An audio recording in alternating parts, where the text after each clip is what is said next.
Madame, Monsieur, bonsoir et bienvenue dans ce bref tour de l'actualité. À quelques semaines de la fin de l'année, les grandes surfaces sont bien achalandées. C'est aussi l'opportunité d'évaluer les anciens stocks de jouets.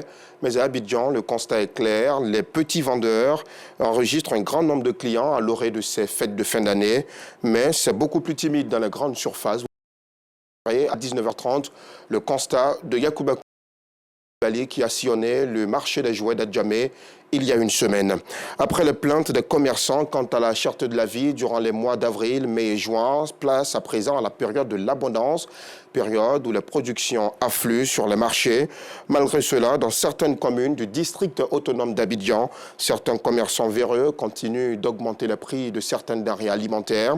Une situation préoccupante puisqu'un arrêté interministériel portant plafonnement des prix de certains produits de grande consommation a été signé le 16 novembre dernier. Vous verrez le reportage d'Anicette Konan-Blessing et Assa Traoré à 19h30 également. En bref, 6 ans après l'attentat terroriste de Grand Bassam, le procès va s'ouvrir le 30 novembre prochain à Abidjan.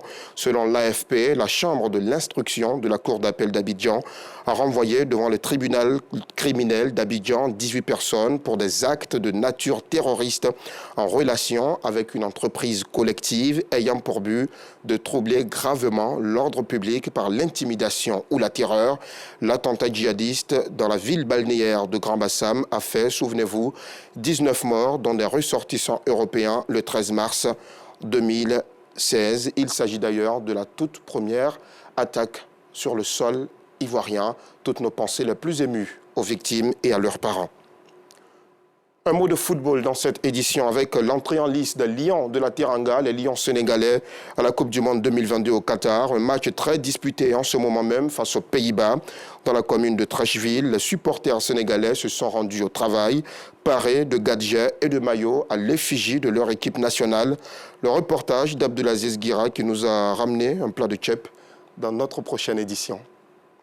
Et puis en Afrique du Sud, l'ex-président Jacob Zuma, qui a officiellement purgé une peine de 15 mois de prison, doit retourner derrière les barreaux. La liberté conditionnelle dont il jouit pour raison de santé étant contraire à la loi. L'ancien président sud-africain de 80 ans a été condamné en juin 2021 pour avoir refusé de témoigner devant une commission chargée d'enquêter sur la corruption durant son mandat entre 2009 et 2018.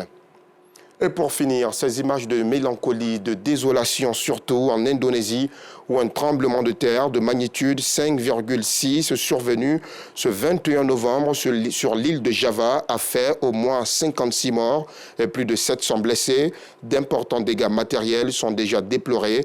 De nombreuses vidéos montrent des rues jonchées de débris et des bâtiments délabrés, expulsant de fortes vagues de poussière. La presse indonésienne mentionne également la destruction d'un hôpital et d'un pensionnat. C'est tout pour ce bref tour de l'actualité. Merci de l'avoir suivi. Rendez-vous à 19h30 pour toujours plus de sujets qui vous intéressent.